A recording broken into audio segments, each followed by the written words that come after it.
Welcome to today's Explainer. We're doing something a little bit different this time around. We're completely looking past the traditional who wins and who loses narrative for the 2026 UK local elections, because honestly, there's a much bigger story here.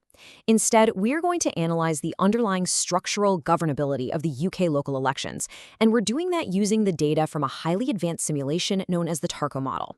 We're getting right to the core of how local democracy might fundamentally function, or, well, struggle to function, after all those ballots are cast. Okay, let's dive right into this with a number, 63.22%. I want you to literally keep this number locked in your head right now because it's the mathematical anchor for our entire explainer today. This is the exact probability, according to the TARCO model, that a local English council is going to fall into no overall control. It's an absolutely massive figure, and it completely changes how we should be viewing these upcoming elections.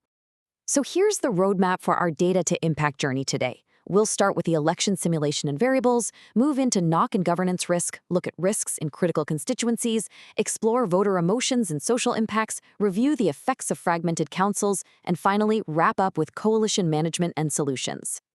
Starting right off with Section 1, election simulation and variables, focusing on the TARCO model. This comparison is absolutely vital to understanding our approach. Think about traditional polling. It's almost entirely focused on who wins, right? It's a very binary, sports match kind of mentality. But the TARCO simulation asks a much more profound question. How governable will England actually be? It's a huge shift from treating politics like a horse race to actually doing a structural analysis of our post-election reality. And this brilliantly illustrates exactly what we're talking about. Look at these foundational variables for the 2026 simulation. We're seeing a mean vote share that puts Reform UK at 29%, Labour right behind at 27%, the Conservatives at 20%, Lib Dems at 15.1%, and the Greens at 7%. The transparency of the model here is incredible, and what it highlights for sure is the severe fracturing of the traditional two-party consensus. The vote is splitting in ways we just haven't seen before. Moving on to Section 2, NOC, or Governance Fragmentation Risk.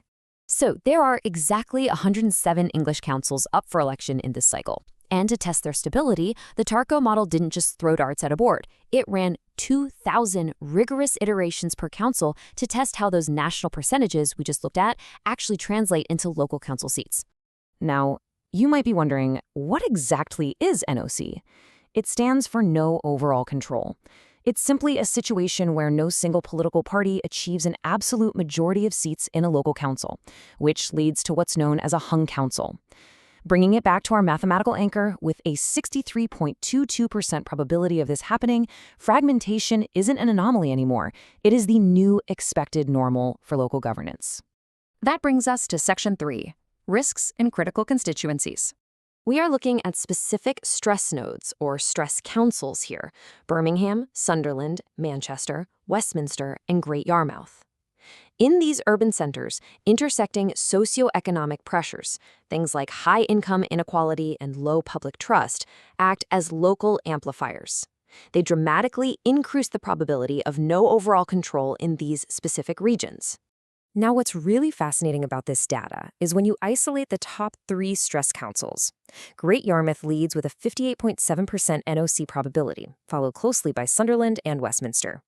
What this is telling us is that even a very slight shade down in incumbent votes pushes these critical regions straight over the edge into high fragmentation risk. It's a real balancing act. Let's pivot to Section 4, voter emotions and social impacts.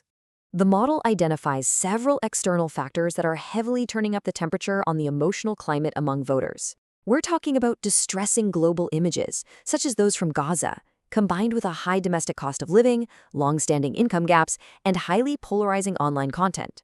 These external and socioeconomic pressures act as a massive catalyst, and they're heavily influencing the voting behavior of citizens across all demographics and faiths. Let's move to the psychology and see how this builds into what neuroscientists call the amygdala effect. Basically, high emotional strain triggers the brain's early warning system, and that effectively overrides slower, more reflective political thinking. In an election context, this does 3 big things. First, it breaks long-standing party loyalties, and it does so suddenly. Second, it drastically lowers patience for business as usual. And third, it creates a preference for voices of moral clarity over simple administrative competence. Which leads perfectly into Section 5, the effects of fragmented councils. Okay, so what happens when a council actually fractures? Operating without a working majority comes with serious logistical headaches. The practical risks of NOC include total decision-making gridlock, constant exhausting negotiations over budgets and staffing, the actual disruption of essential local services, and ultimately an erosion of public trust.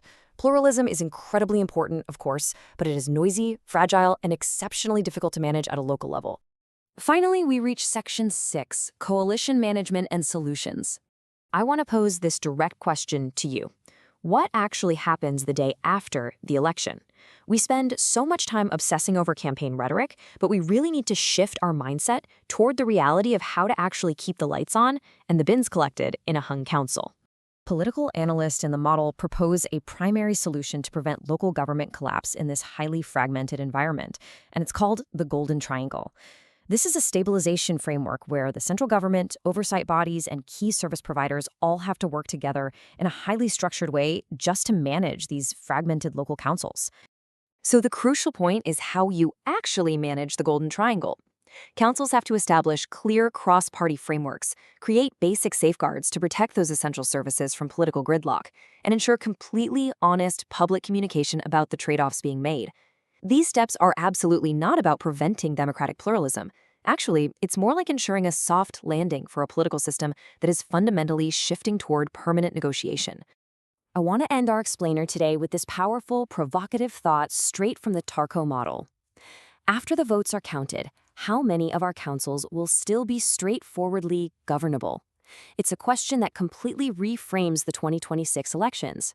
Beyond the simple narrative of who wins and who loses, the real question is whether our local systems are actually prepared for the fragmented reality that is almost certainly coming. Thank you so much for joining me for this explainer.